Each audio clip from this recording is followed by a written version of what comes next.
বন্ধুরা, সুন্দর লম্বা ঘন কালো চুল কে না চায়? সবাই চায় যে তার চুলটা যেন প্রচুর পরিমাণে লম্বা হয়, ঘন হয়, কালো হয়, চুলটা সিল্কি শাইনিং হয়।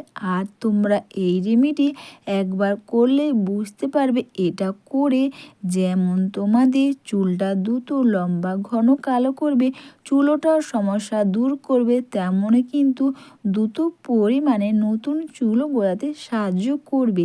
সেটা হচ্ছে বন্ধুরা এই লবঙ্গ জল বা লবঙ্গ জল তোমরা কিভাবে ব্যবহার করলে তোমাদের চুলটা প্রচুর পরিমাণে লম্বা ঘন কালো হবে। সবার প্রথমে তোমরা যখনই লবঙ্গ ব্যবহার করবে, তোমরা কিন্তু ফুলবালা লবঙ্গ ব্যবহার করবে। যে লবঙ্গতে ফুল আছে তোমরা ওইগুলো নাও, আর যে লবঙ্গতে ফুল নেই সেগুলো তোমরা নিও না।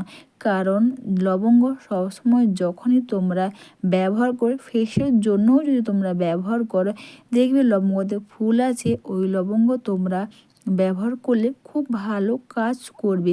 তাই এখানে তোমাদের দেখানোর জন্যই আমি অনেকগুলো লবঙ্গ রেখে দেখাচ্ছি যে তোমরা সব সময় ফুলবালা লবঙ্গ ব্যবহার করবে। এতে তোমাদের চুল বা হেয়ার যেমন লম্বা ঘন কালো করবে, চুলোটার সমস্যা দূর করবে, তেমনই কিন্তু দ্রুত পরিমাণে নতুন চুলও গজাতে সাহায্য করবে। আর দেখো এখানে লবঙ্গ তোমরা যখনই ব্যবহার করবে, তোমরা চাইলে রাতে শোবার আগে ভিজিয়ে দিয়েও তোমরা এটা ব্যবহার করতে পারো মেথির মতন। তা না হলে তোমরা এটাকে 5 থেকে 7 মিনিট ফুটিয়ে নেওয়ার পরও কিন্তু তোমরা এটা ব্যবহার করতে পারবে। তো আমার কিন্তু এখানে লবঙ্গকে কিন্তু আমি ফুটিয়ে নেইনি, আগের দিন রাতে জলে ভিজিয়ে রেখেছিলাম, ওটাই এখন আমি ব্যবহার করে তোমাদের দেখাবো।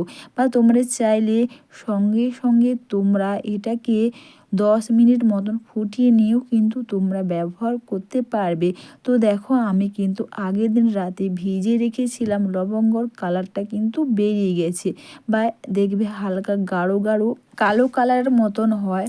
তো এখানে তোমরা লবঙ্গ জলটার সঙ্গে কিন্তু আমি দিলাম বন্ধুরা যে কোনো নারকেল তেল, আমি দিলাম এখানে শালিমার কোকোনাট অয়েল, তোমরা চাইলে এখানে প্যারাশুটের নারকেল তেলও দিতে পারবে। বেশি কিন্তু দেওয়ার কোনো কিছুই প্রয়োজন নেই।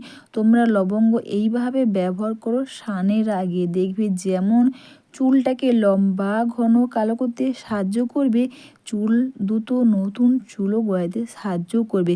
আর বন্ধুরা, যদি কারোর মাথার মধ্যে চুল উঠে উঠে সেটি চওড়া হয়ে যাচ্ছে, তাদেরকে বলি তোমরা লবঙ্গর সঙ্গে অল্প করে একটু মেথি ভিজিয়ে রেখে দাও, তাতেও কিন্তু খুব ভালো কাজ করবে। এটাকে এইভাবে ভালো করে তোমরা মিশিয়ে নাও।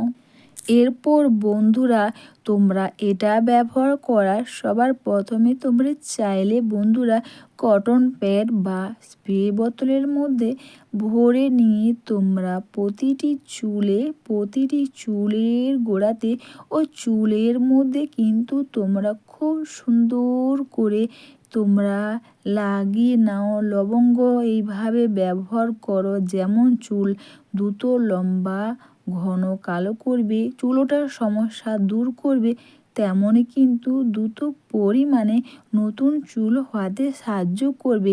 তোমরা লবঙ্গ এইভাবে ব্যবহার করো, স্নানের আগে তোমরা ব্যবহার করো। আর তোমরা স্মৃতিগুলো ফাঁকা করে নিয়ে বা তোমরা যেভাবে করে এটাকে লাগাতে পারবে, তাড়াহুড়ো না করে একটু টাইম নিয়ে প্রতিটি চুলে ও প্রতিটি চুলের গোড়াতে খুব সুন্দর করে এইভাবে তোমরা লাগিয়ে নাও। অনেকের দেখবে মাথার সামনের দিকে চুল থাকে না, বা চুল উঠে উঠে সেটি চওড়া হয়ে যাচ্ছে। তোমরা লবঙ্গ এইভাবে ব্যবহার করো বেশি কিছু না দিয়ে। আর চাইলে যদি চুল ওঠার সমস্যা দূর হচ্ছে না বা নতুন চুল গজাচ্ছে না, তোমরা কিন্তু লবঙ্গর সঙ্গে মেথিও কিন্তু ব্যবহার করতে পারবে।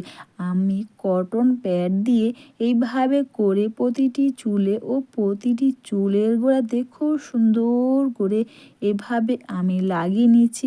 আর এটা লাগিয়ে নেওয়ার পর বন্ধুরা, দুটো হাতের সাহায্যে খুব সুন্দর করে হেয়ারটাকে তোমরা মাসাজ করে নাও।